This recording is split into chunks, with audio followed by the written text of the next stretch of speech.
unserer Kirche sind an den Emporen Bilder zu sehen, die das Leben Jesu zeigen. Links ein deutscher Bibelspruch, rechts ein wendischer. Mit Weihnachten fängt es an. Und da steht: Nebia klinse vetverio zmilnia cłowiekam. Bog schogomötzne ustupio nado semstisam. Der Schoß des Himmels öffnet sich barmherzig den Menschen. Der allmächtige Gott selbst steigt herab in die Niederungen der Erde. So kennen wir das aus der Bibel nicht. Dieses Wort stammt von Pfarrer und Dichter Matto Kossek aus dem Spreewald. Das ist eine Vorstellung. Der unendlich weite Himmel öffnet sich wie ein Mutterschoß. Der unendliche, alles umfassende Gott steigt herab vom Thron, bückt sich ins Niedrige, auf die Erde. Schwer zu fassen? Vielleicht, wenn man es im Kopf erfassen will. Ganz anders, wenn wir selbst ein Neugeborenes im Arm halten. Da geht der Himmel auf. Wir bestaunen das Wunder. Gehen wir dieses Jahr zu Weihnachten mit Hirten und Königen in die Knie und bestaunen das Wunder. Gott kommt zur Welt, zu uns.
Stanu tych dniach, aż przykazun wyd kejżora Augustusa ujrze, aby szyken świece dał zapisać.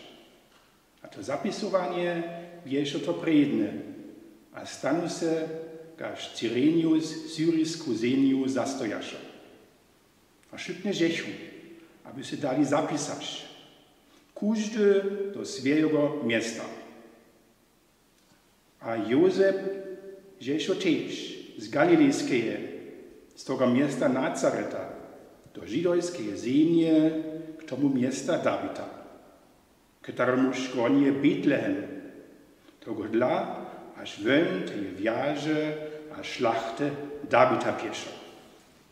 Aby się dał zapisać z Marią, swoją zlubioną żoną, któraż samodruga pieszo. A wenn se stanu, kaž wenn tam bještej, až přijde ten cas, až vena perožiš dejašo. A vena peroži svojego syna, toho pierwu perožonego. A pevi jogo do pieluchov. A povoži jogo do žvoba, toho dla, až za nie žednego Roma v tej gospeže nebiešo.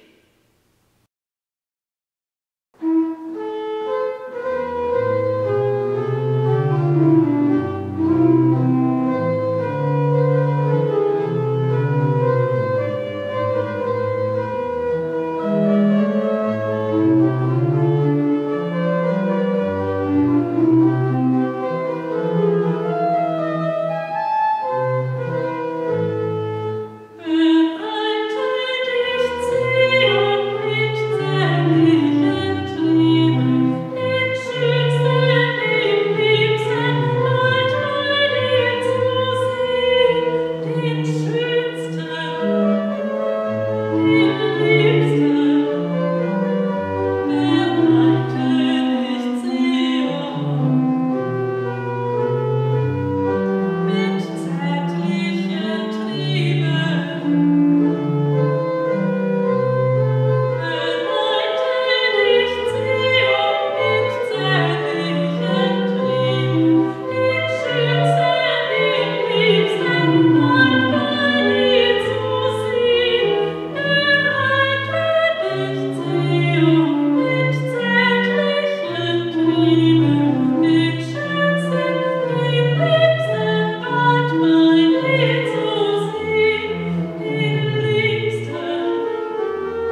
Und tatsächlich, bis zu uns kommen Maria und Josef heute. Hierher, wo sie jetzt sind.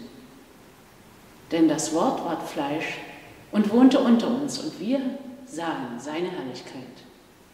A słowo Božievo, a bydlašo mjazy nami, a widzieliśmy jego krzasność. Heute dürfen wir alle wieder Kinder werden. Staunen, hören, sehen und singen. Żinca możemy se wszyscy, ako dziś żywasz, słuchasz godowną powieść, widzisz człowiekowe grasze, a śpiewasz stare pialiże. Wesołe, żegnowanie gody wam wszyscy.